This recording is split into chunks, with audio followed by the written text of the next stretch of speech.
जब राम लक्ष्मण सीता सहित वन में जाते हैं उस समय दशरथ जी का रो रो के बुरा हाल होता है और वो अपना प्राण भी त्याग देते हैं। ये गीत इसी दृश्य पर आधारित है, तो चलिए सुनते हैं ये प्यारा सा गीत। छोटा जात है मोर ललनवा तोर करनवा कैकई, तोर करनवा कैकई, तोर करनवा कैकई। छोटा जात है मोर ललनवा तोर करनवा कैकई। दुई वरदान तू मंगलू आपन पूरा कैलू मनवा, दुई वरदान तू मंगलू आपन पूरा कैलू मनवा।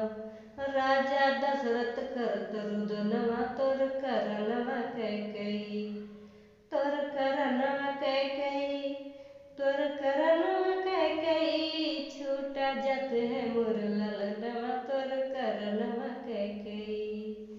राम लक्ष्मण वन में गईले सीता गईली संगवा, राम लक्ष्मण वन में गईली सीता गईली संगवा। साथ में गईले मोर परनवा तोर करनवा कैकई, तोर करनवा कैकई, तोर करनवा कैकई।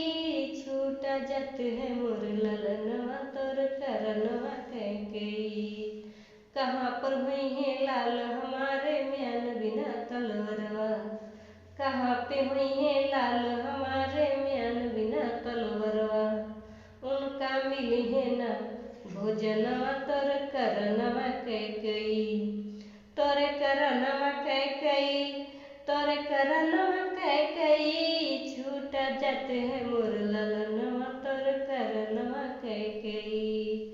कहाँ पे हुई है राम लक्ष्मण, कहाँ पे हुई है सीता, कहाँ पे हुई है राम लक्ष्मण, कहाँ पे हुई है सीता। सुना भइले मोर भवनवा तोर करनवा कैकई, तोर करनवा कैकई, तोर करनवा कैकई। छूटा जात है मोर ललनवा तोर करनवा कैकई। छूटा जात है मोर ललनवा तोर करनवा कैकई।